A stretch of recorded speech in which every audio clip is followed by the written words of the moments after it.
بسم اللہ الرحمن الرحیم الحمد للہ رب العالمین الرحمن الرحیم مالک یوم الدین ایاک نعبد و ایاک نستعین اہدنا الصراط المستقیم صراط الذین انعمت علیہم غیر المغضوب علیہم ولا الضالین آمین رب اشرح لی صدری ویسر لی امری واحلل عقدۃ من لسانی یفقہوا قولی۔ سورۃ الفاتحہ میں ہم اہدنا الصراط المستقیم پہ بات کر رہے ہیں کہ ہمیں سیدھی راہ کی رہنمائی فرما دے، اہدنا ہمیں ہدایت دے دے۔ اس میں یہ بات کی ہم نے کہ ہدایت کی حقیقت کیا ہے اور ہدایت کہاں سے ملتی ہے، اور یہ پتہ چلا کہ ہدایت کہیں بھی نہیں ہے سوائے اللہ کے، اللہ ہی کے پاس ہدایت ہے۔ سیدھے راستے کی ہدایت دے دے، سیدھے راستے کی رہنمائی کر دے، صراط مستقیم۔ سورہ یاسین کی آیت کا ذکر ہم نے کیا تھا، وَأَنِ اعْبُدُونِی، اور میری ہی عبادت کرو۔ ھذا صراط مستقیم، یہ سیدھی راہ ہے، یعنی اللہ رب العالمین کی اطاعت سیدھی راہ ہے۔ جیسے قرآن نے کہا نا، یہ غالباً سورۃ النساء میں ہے، آیت 90 ہے، فرمایا کہ مَن یُطِعِ اللَّهَ وَالرَّسُولَ فَأُولَٰئِکَ مع الذین انعم اللہ علیہم من النبیین والصدیقین والشہداء والصالحین وحسن اولئک رفیقا۔ اللہ کی اطاعت کرو اور اس کے رسول کی اطاعت کرو۔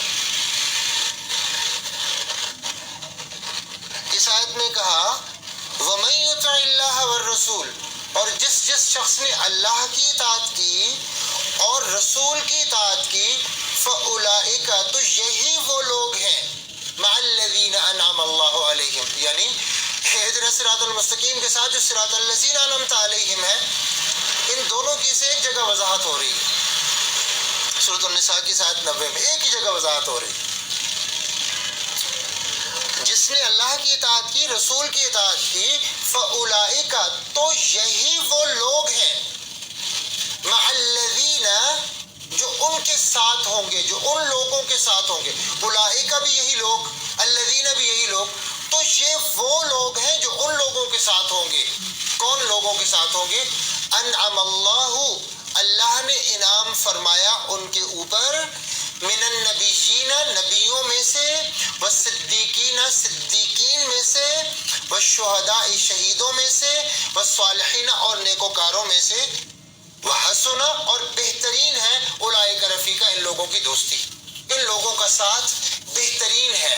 ہم جب کہہ رہے ہیں نا اہدنا الصراط المستقیم، اور ساتھ ہی کہہ رہے ہیں صراط الذین انعمت علیہم، ان لوگوں کی راہ جن پر تو نے انعام کیا، تو یہ انعام یافتہ ہے۔ قرآن کہہ رہا ہے نا فَأُولَئِکَ مع الذین انعم اللہ علیہم، یہ وہ لوگ ہیں جن پر اللہ نے انعام کیا ہے۔ ادھر کہہ رہے صراط الذین انعمت، جن پر تو نے انعام کیا، تو وہ لوگ اللہ نے یہاں پر بتائے ہیں کہ وہ یہ لوگ ہیں جن پر میں نے انعام کیا، نبیوں پر، سچوں پر، صدیقین پر، شہداء پر اور صالحین پر۔ مراد یہ ہے کہ صراط مستقیم وہ راستہ ہے جس راستے پر یہ لوگ چلے ہیں۔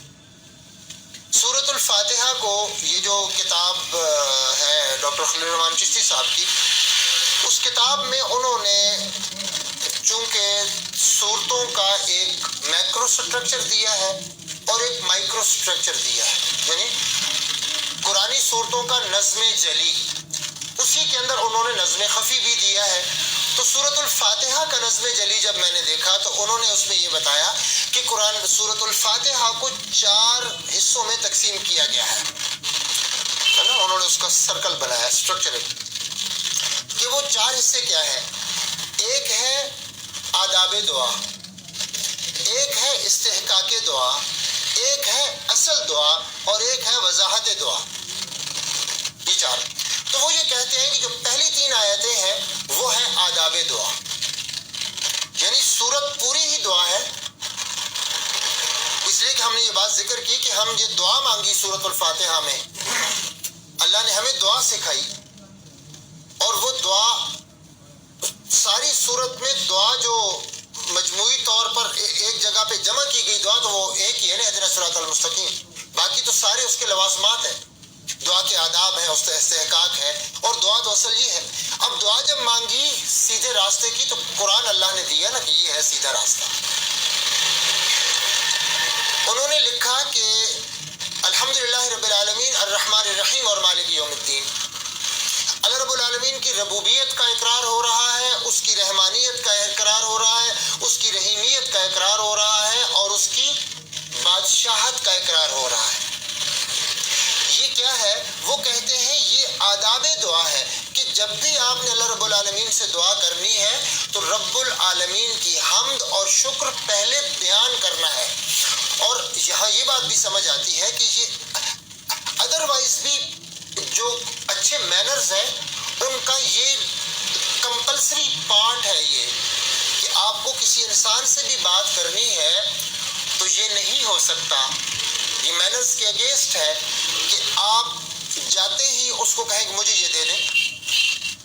یہ کسی بندے سے بھی آپ اسے سلام کریں گے، آپ اس کا حال پوچھیں گے، آپ اس سے بات کریں گے کہ آپ بہت میرے ساتھ بہت اچھے ہیں، آپ نے میرے ساتھ بہت تعاون کیا، آپ نے مجھے سنبھالا ہے، آپ میرا سہارا بنے، یہ ہے. پھر آپ بات کریں گے نا کہ آپ نے مجھے بہت کوآپریٹ کیا، یہاں بھی آپ کے کوآپریشن کی ضرورت ہے. تو یہ تو نہیں کہ دین کوئی ایسی چیز ہے جو کہ فضا میں لٹکی ہوئی اور جس کا ہماری انسانیت کے ساتھ کوئی تعلق نہیں ہے. یہ بہت خوبصورت بات ہے کہ جو ہمارا دین اسلام ہے وہ عین انسانی فطرت ہے، اور سمجھانے والے یہ سمجھاتے ہیں کہ یہ ساری چیزیں انسان کے اندر چھپی پڑی ہیں، قرآن صرف ان کو نکال کے پالش کرتا ہے. اب آپ دیکھیں ماں کا ادب، ماں کا احترام، ماں کی محبت، یہ کس شے میں نہیں ہے؟ کسی کوئی جانور ہے جس میں نہیں ہے؟ ہر جانور میں ہے. تو انسان میں تو کوٹ کوٹ کر بھری ہوئی ہے. تو قرآن کیا کر رہا ہے؟ وہی جو ماں کی محبت انسان کے اندر موجود ہے، باپ کا احترام موجود ہے، اسی کو قرآن باہر نکال رہا ہے. باہر نکال کے اس کی تعلیم دے رہا ہے. اس کی ڈائریکشن یہ ہونی چاہیے کہ وہ محبت ایسی نہیں ہونی چاہیے کہ آپ ان کی محبت میں رب العالمین کے ساتھ کسی کو حصہ دار بنا دے یا رب العالمین کی نافرمانی کر لے، اس کے پیمانے بتا دی. تو یہ سارا کچھ انسان کے اندر موجود ہے. تو اب یہاں پر جو آداب دعا ہے وہ عام طور پہ انسانیت کے اندر بھی موجود ہے کہ پہلے آپ کسی کے کوئی تذکرہ کریں، کوئی خوبی بیان کریں. تو یہاں پر ہمیں جو دعا سکھائی اس کے آداب کیا سکھائے؟ الحمدللہ رب العالمین، حمد و شکر اللہ رب العالمین کے لیے ہے، وہ رحمان اور رحیم ہے اور روز جزا کا وہ مالک ہے کہ آپ جب دیتے ہیں، عنایت کرتے ہیں تو آپ پکڑ بھی سکتے ہیں. یہ دونوں بات. تو اب اس کے بعد کہتے ہیں کہ استحقاق دعا کا ذکر ہو رہا ہے. استحقاق دعا کیا ہے؟ ایاک نعبد و ایاک نستعین، ہم تیری بات کرتے تجھی سے مدد مانگتے ہیں. یہ استحقاق ہے. مراد اس سے یہ ہے کہ اے رب العالمین، جب ہم عبادت آپ کی کرتے ہیں، ہم بندے آپ کے ہیں، ہم غلام آپ کے، نوکر آپ کے، ملازم آپ کے، تو پھر ہم نے مانگنا کس سے ہے؟ مانگے گی بھی تو آپ سے نا. چونکہ غلامی آپ کی ہو رہی ہے تو ہمارا حق ہے کہ ہم آپ سے مانگیں اور آپ ہمیں دیں. اس کے بعد کہتے ہیں کہ تیسرا جو پارٹ ہے وہ ہے اصل دعا، اہدنا الصراط المستقیم، ہمیں سیدھی راہ دکھا دیں. اور اس کے بعد کہتے ہیں کہ یہ وضاحت دعا ہے بندے کی طرف سے، کہ بندے نے جنرل کوئی چیز نہیں مانگ لی کہ مجھے سیدھا راستہ دکھا دے. بندے نے خود وضاحت کر دی کہ رب العالمین میں یہ سمجھتا ہوں کہ انسانوں کی کیٹیگریز ہیں. کچھ لوگ ہیں جن پر آپ کا غضب ہوا، غصہ ہوا، ناراض ہوئے آپ، اور کچھ لوگ ہیں جو آپ کے پسندیدہ ہیں. تو مجھے اپنے پسندیدہ بندوں میں شامل کرنا ہے آپ نے، اور مجھے اس راستے پہ چلانا ہے جس راستے پر وہ لوگ چلے ہیں جنہیں تیرا انعام حاصل ہوا ہے. یعنی اس راستے پر چل کر ہی وہ تیرے انعام کے مستحق ہوا ہے نا. یہ تو نہیں ہو سکتا کہ ویسے ہی تیرے انعام کے مستحق ہو گئے ہوں. کوئی یعنی کوئی کرائٹیرین تو ہے. اب اللہ رب العالمین کا کسی بندے پر انعام ہو تو وہ ویسے ہی ہو جائے گا؟ نہیں، ویسے نہیں ہوگا. اللہ تعالیٰ کی ایک سنت ہے، اللہ تعالیٰ کا ایک طریقہ کار ہے. اللہ تعالیٰ اپنے طریقہ کار سے بدل کر کوئی کام نہیں کرتے. قرآن میں یہ بات ہے نا، وَلَن تَجِدَ لِسُنَّتِ اللَّهِ تَبْدِيلًا وَلَن تَجِدَ لِسُنَّتِ اللَّهِ تَحْوِيلًا. تم اللہ تعالیٰ کی سنت کو بدلتا ہوا نہیں پاؤ گے. اللہ کا ایک دستور ہے، ایک قاعدہ ہے. دیکھیں محمد صلی اللہ علیہ وسلم کے چچا ہوں تو اس لیے ان پر انعام کیا جائے کہ وہ محمد صلی اللہ علیہ وسلم کے چچا ہے؟ نہیں، اس لیے نہیں ہوگا. اس ٹریک پہ آنے سے، وہ رویہ اختیار کرنے سے، وہ طرز عمل اختیار کرنے سے انعام ہوگا. یعنی غلام پہ انعام ہو سکتا ہے اور قریش کے خاندان کے اعلیٰ سے اعلیٰ سردار پہ غضب ہو سکتا ہے. تو کیا مطلب ہے؟ کرائٹیرین ہے. تو ہمیں یہ پتہ ہونا چاہیے کہ اللہ رب العالمین کا اپنا ایک دستور ہے. اس لیے یہ وضاحت دعا ہے. دعا اصل اور پھر اس کی وضاحت کہ ان لوگوں کا راستہ آپ ہمیں دکھائیں جن پر تیرا انعام ہوا، اور ان کو نہیں جن پر تیرا غضب ہوا۔ اب جن پر غضب ہوا ان کے متعلق اللہ رب العالمین کیا کہہ رہے ہیں؟ یہ غالباً سورۃ المائدہ میں آیت 44 میں یہ بتائی بات اللہ رب العالمین نے فرمایا قُلْ هَلْ أُنَبِّئُكُمْ بِشَرٍّ مِّن ذَلِكَ مَثُوبَةً مِّنْ عِندِ اللَّهِ مَن لَّعَنَهُ اللَّهُ وَغَضِبَ عَلَيْهِ وَجَعَلَ مِنْهُمُ الْقِرَدَةَ وَالْخَنَازِيرَ وَعَبَدَ الطَّاغُوتَ۔ محمد صلی اللہ علیہ وسلم ان سے کہہ دیجئے کیا میں آپ کو خبر نہ دوں ان لوگوں سے بھی برے انجام کی اللہ تعالیٰ کے ہاں؟ کون ہے وہ؟ من لعنہ اللہ، یہ وہ لوگ ہیں جن پر اللہ کی لعنت ہوئی، وغضب علیہ، اور جن پر اللہ غصے ہوا، وجعل، اور بنایا، منہم، ان میں سے، القردۃ، بندر، والخنازیر، اور سور، وعبد الطاغوت، اور انہوں نے شیطانوں کی عبادت کی۔ یہ ہیں وہ لوگ جن سے بچنے کی ہم دعا کر رہے ہیں۔ تو اہدنا الصراط المستقیم، سیدھی راہ دکھا دیں۔ یہ جانیے کہ جو آیت ابھی ہم نے پڑھی ہے وَمَن يُطِعِ اللَّهَ وَالرَّسُولَ فَأُولَٰئِكَ مَعَ الَّذِينَ أَنْعَمَ اللَّهُ عَلَيْهِم مِّنَ النَّبِيِّينَ وَالصِّدِّيقِينَ وَالشُّهَدَاءِ وَحَسُنَ أُولَٰئِكَ رَفِيقًا۔ اس آیت سے پہلے کیا چل رہا ہے؟ دیکھیں قرآن کی ایک آیت کو الگ کر کے کاٹ کے ہم اس کی تفسیر نہیں کر سکتے۔ ہمارے سامنے جب تک پورا اس کا پس منظر اور پیش منظر نہ ہو، کسی بھی آیت کو آپ نے سمجھنا ہے تو اس آیت سے پیچھے ایک رکوع پڑھیں، اس آیت سے آگے آپ آدھا رکوع پڑھیں۔ اب یہ جس میں یہ بات ہوئی، صراط مستقیم کی بات ہوئی کہ وہ شخص جس نے اللہ کی اطاعت کی اور رسول کی اطاعت کی، تو یہ ان لوگوں کے ساتھ ہوگا جن پر اللہ نے انعام کیا، اور پھر 4 قسم کے لوگ بتائیں۔ اس سے پہلے دیکھیں، پوچھتے ہیں قرآن سے کہ یہ کون ہے اور یہ کیا ہے، اس کا پس منظر چل رہا ہے۔ اس سے پیچھے 6-7 آیتیں چھوڑ کے وہ آیت ہے جو سورۃ المنافقون کی تفسیر پڑھتے ہوئے ہم نے کی تھی۔ کیا کہا تھا؟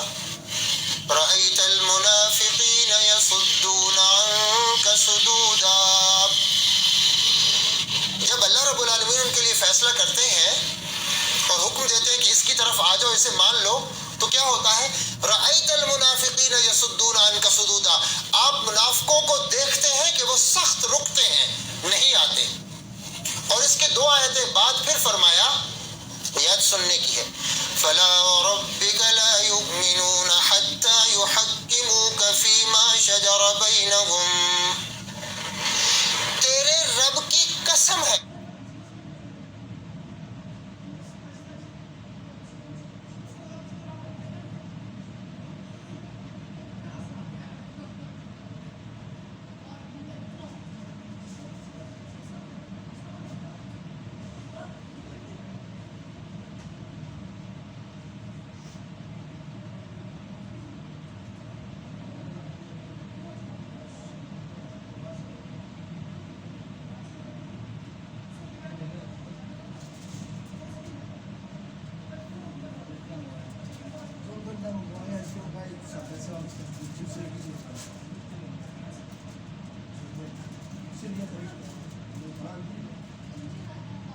ایک گھنٹہ لگائے منگوانے میں۔